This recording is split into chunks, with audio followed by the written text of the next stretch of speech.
A side impact collision. It's the single deadliest kind of crash. How would your vehicle do?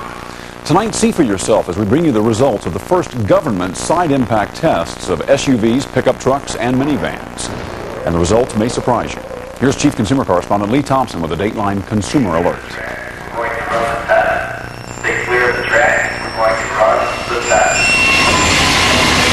A remote-controlled cart barrels down the runway. Its target, a $22,000 Toyota Sienna minivan. This test represents the most deadly crash scenario on the road today. A side impact collision.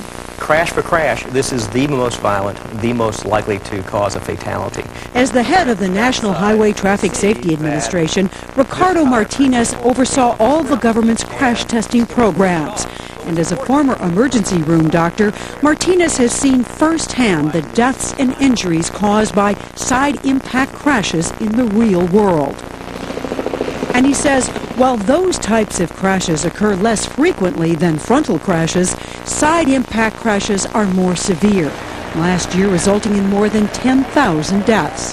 So you're talking about major chest injury, major abdominal injury, and unfortunately major pelvic fractures, all of which mean immobilization, heavy bleeding, loss of breathing, and a very fatal event. Last year, we showed you the results of the first ever government side impact consumer tests on dozens of popular cars. Now, for the first time, minivans, trucks, and sport utility vehicles have been put to the same test. Top sellers like the Dodge Grand Caravan, Ford F-150, and Ford Explorer. And as you're about to see, this round of tests produced some unexpected results. We think it's a problem. And questions about the test itself. The minimum safety standard for side impact crashes is protection in a 30-mile-per-hour crash. Every car sold in the U.S. meets that requirement. But the government runs another series of tests specifically for consumers, cranking up the speed to 35 miles per hour. We do these tests in order to separate how these different vehicles perform in a more violent crash. So we turn the speed up a bit, and that gives us more energy. Dateline went with Martinez to this government-contracted facility in Buffalo, New York, where engineers were getting ready to smash a brand-new $30,000 sport utility vehicle. Designing a car to withstand the forces of a side impact collision, says Martinez, is an engineering feat. I mean, look at the side of this car. Instead of having 2 feet of crush space in the front, you've got inches between you and a 3,000-pound vehicle that's coming in at 35 miles an hour. Test dummies are specially made for the side impact test, so engineers can assess what the injuries would be to a real person. It may not look like one, but this contraption represents a medium-sized car. It's a 3,000-pound cart that will be pulled to the end of a track and then slammed into the vehicle being tested. Government engineers say this test simulates a typical intersection crash, where most side impact collisions occur. Martinez showed us how the test works. The crash happens in the blink of an eye. Here it goes. You can see the cable coming. The cable's going. So crashes are something you rarely see in your lifetime. Here you see them all the time. Get ready.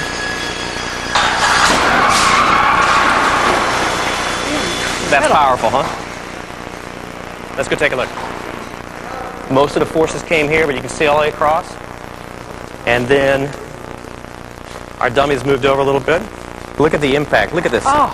This is where the door was, and this is how much it pushed in. Okay. Data transmitted from the dummy shows the chance of life-threatening injury. Those numbers are compiled into a star rating. 5 stars is the best, 1 star the worst. Watch the crash again in slow motion. The side airbag protects the dummy.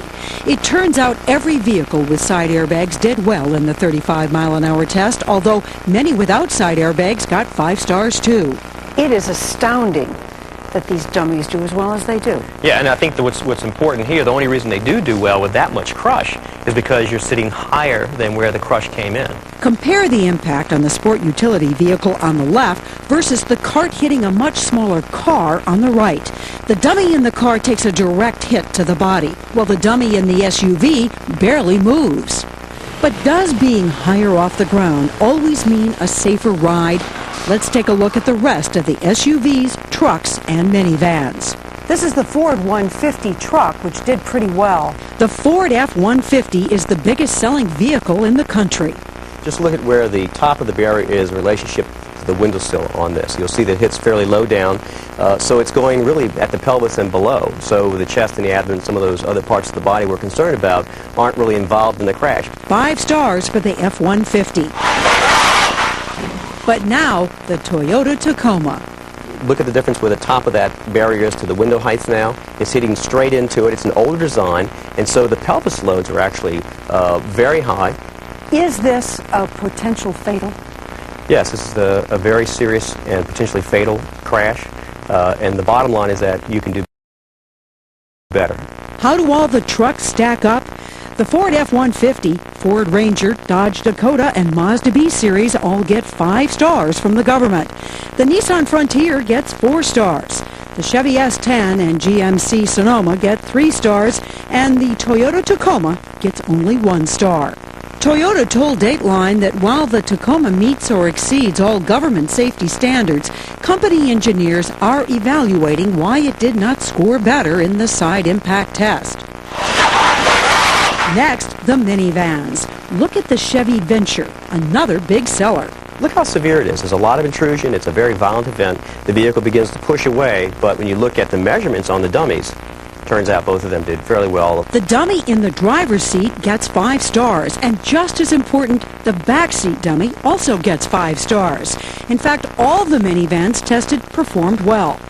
The Chevy Venture, Ford Windstar, Pontiac Montana, and Oldsmobile Silhouette received 5 stars for both the driver and the rear passenger.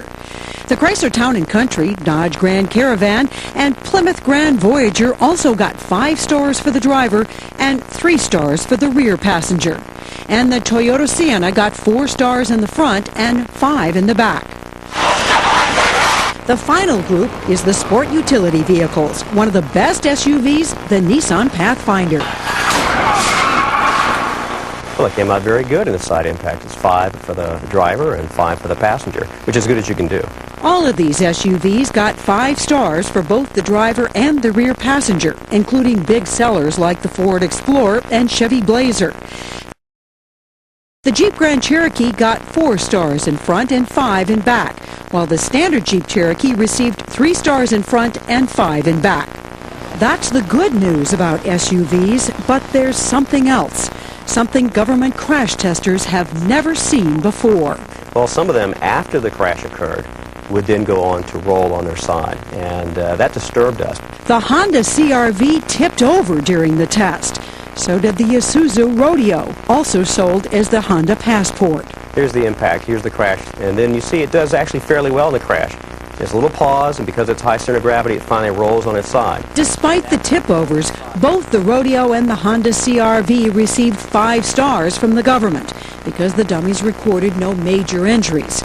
But the incidents reignited the controversy over the instability of SUVs. If you take, for example, sport utility vehicles, in side impact fatal crashes, they're much more likely to roll over than passenger cars. 60% of all SUV crash fatalities occur in rollovers, although most rollovers are single vehicle accidents, not side impact collisions. In either scenario, government engineers say a higher center of gravity, a shorter wheelbase, and looser suspension on some SUV models may make them more susceptible to the problem. Time after time, manufacturers have told us that SUV rollovers are not a design problem, they're a driver problem. Well, I think that'd be a really mischaracterization of the issue. There are human factors issues. You can take any car and roll it over if you go fast enough. But the bottom line is that these vehicles are different, and it shows up in our fatality numbers, and it shows up in our test. That's why the government has started mandating bigger, bolder safety warnings on the visors of small and mid-size SUVs. Martinez says that higher center of gravity that does protect you in the initial impact in an SUV may result in injuries after the crash. What's important for us is that the public understand the rollover trade-offs are very real. In letters to Dateline, Isuzu and Honda both said there is no demonstrated correlation between side impact testing and vehicle stability. Isuzu and Honda also said that during each company's own side impact testing, the Rodeo and CR-V did not tip over, and that there has never been a single incident of tip over from a side impact collision reported in the real world for either SUV. Finally, General Motors said the government's test does not give an accurate estimate of a vehicle's safety in real-world driving, calling it a very severe and very rare crash event. And the test produced one more unexpected result. Fuel tanks in the Dodge Grand Caravan minivan and the Chevy S10 truck both leaked after being hit, a potential fire hazard. As a result, both companies have made design changes to fix the problem. Everyone agrees the fuel leak discovery is just one example of how useful these tests can be. But critics say the test doesn't go far enough. There's nothing wrong with the test the government's running, although the dummy could and should be improved, but we also need an additional test to look at head protection. Brian O'Neill heads up the Insurance Institute for Highway Safety, a research group funded by the insurance industry.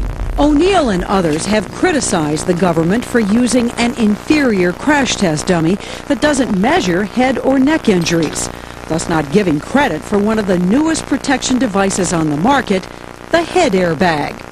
To demonstrate their effectiveness, the Insurance Institute ran two tests with the same car, one with head protection and one without. The cars are dragged sideways into a pole. The differences are dramatic. The forces recorded on the head in this impact are at the fatal level. A person sustaining those forces would die. Now we see the same crash, but with an airbag that's specifically designed to protect the head. What was a fatal level head injury recorded on the dummy in the first test now is survivable. Martinez acknowledges that developing a better dummy is a slow process, but that the U.S. is still waiting for an improved worldwide standard for test dummies. Meanwhile, he says the current test is an excellent measure of which companies have designed their cars for safety. We think that this type of crash testing is a real bonus for consumers. It's good use of your tax dollars, and it drives the market to make safer and safer cars. Ricardo Martinez, who, by the way, has since left the National Highway Traffic Safety Administration, says consumers should look at the results of several different crash tests, not just one, before buying a car. You can get those results by logging onto our website at dateline.msnbc.